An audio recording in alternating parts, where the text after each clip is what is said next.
We have food galore in some parts of the world, which comes often from the parts of the world that go hungry. And we throw away more food than most people eat in many, many months. I've seen this in Ecuador.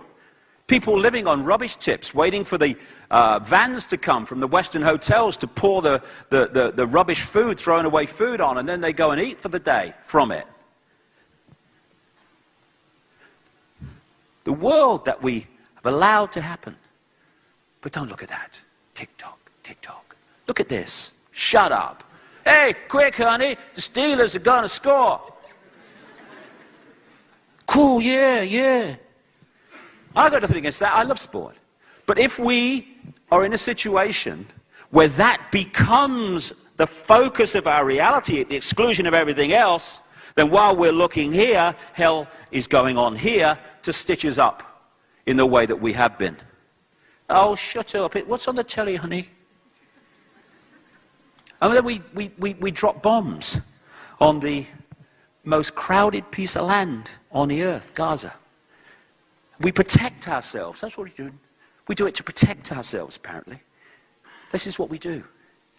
This is liberation. Hey, liberation. And it's been going on. This is Vietnam. In the 20th century, humans killed well in excess of 100 million other humans in wars and conflicts. And it's still going on. Tick-tock, tick-tock, but you don't want to see that. Hey, quick, honey, Paris Hilton's half naked in the back of a limousine. Come and look, it's really good. And that's the new religion. Instead of living life, hey, this is me, I'm going to live my life. Ooh, isn't that she got a nice dress on? There's show, isn't she, and stuff. Oh, look, she's going to marry so-and-so. Oh, they're being divorced, yeah. It's the new religion. The celebrity. The religion of celebrity.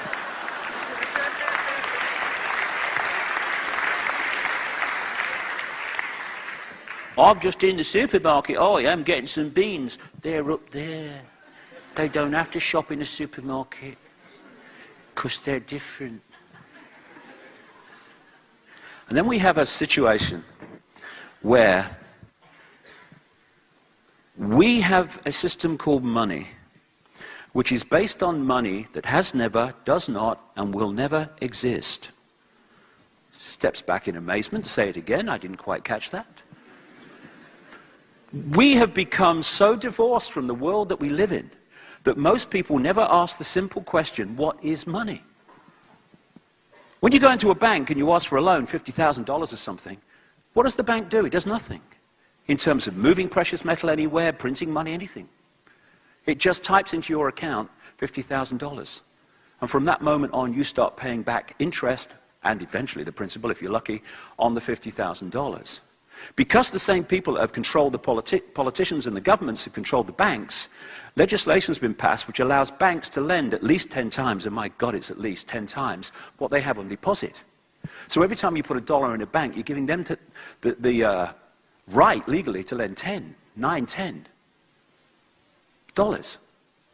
And interestingly, when you, say, take out a loan for $50,000, that $50,000 has been given to your computer screen on the basis of someone else putting a fraction of that in the bank.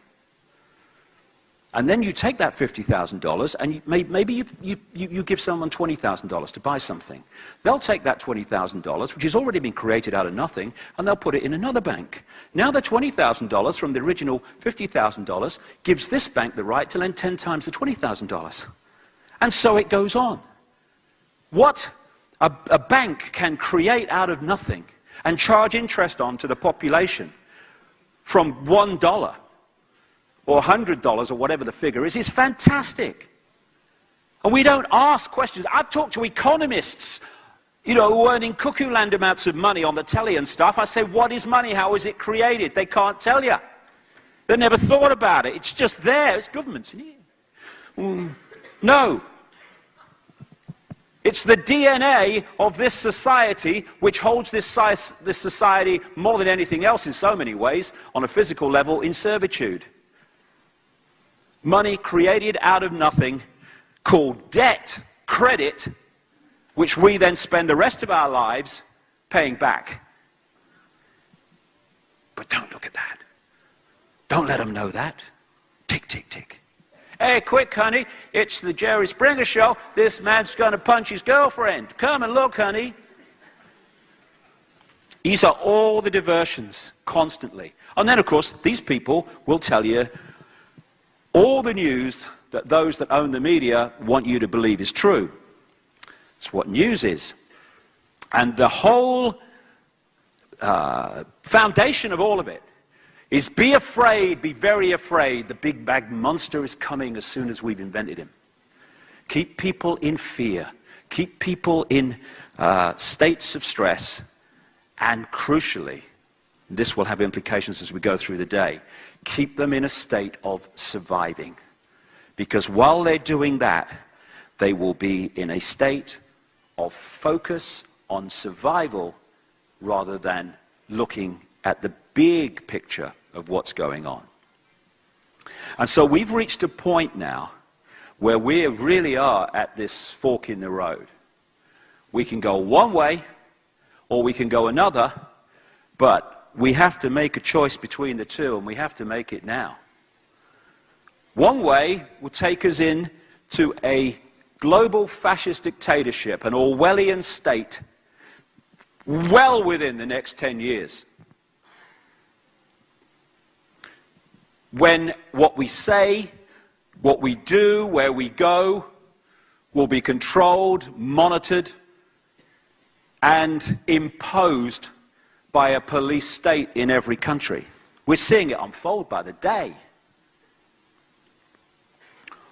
The other choice is that we stop shaking in our shells or shaking in our boots. Stop keeping our heads down because we think it's easier that way. And we start to know thyself. We start to understand the full, extraordinary magnitude and genius that we really are. When you sweep away, delete the programming that has put us in the state that humanity has become.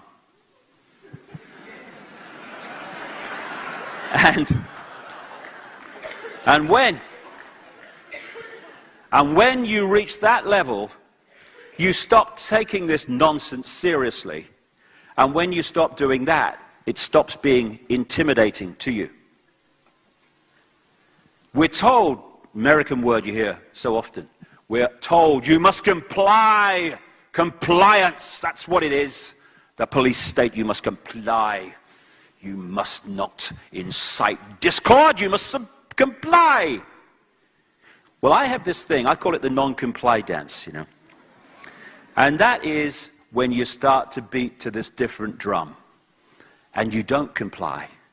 You don't comply with your own enslavement. You don't comply with your own servitude.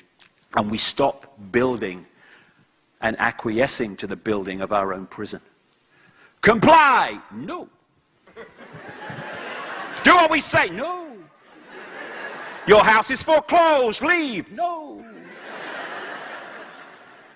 Hundreds of thousands of people in America, I was there for 2 months recently, hundreds of thousands of people every month are losing their homes. Now, hold on a second here. Let me just follow this round just a little bit. They're losing their homes because they've lost their jobs. They've lost their jobs because of what the banks have done. But now, because they've lost their jobs because of what the banks have done, they can't pay their mortgage to the banks, and so the banks come along and take their home when the banks have caused the problem in the first place. And hundreds of thousands of people in America are leaving their foreclosed homes every month. Why? Stay there. Refuse to leave. Then say to the system, okay, deal with that, darlings. Hundreds of thousands of people every month. You've got to come and take them out of there. Well, we can't. Of course you haven't. It's only possible for this nonsense, this grotesque injustice to happen because people acquiesce. Oh, well, we better leave. Non-compliance. Ooh, I'm inciting discord. Good. If we are in a situation where that becomes the focus of our reality at the exclusion of everything else, then while we're looking here, hell is going on here to stitch us up. Those people eat in many, many months. I've seen this in Ecuador. People living on rubbish tips, waiting for the vans to come from the Western hotels to pour the... We have food galore in some parts of the world, which comes often from the parts of the world that go hungry. And we throw away more food than the rubbish food, throwing away food on, and then they go and eat for the day from it. The world that we have allowed to happen. But don't look at that. Tick-tock, tick-tock. Look at this. Shut up. Hey, quick, honey. The Steelers are going to score. Cool, yeah, yeah. I've got nothing against that. I love sport.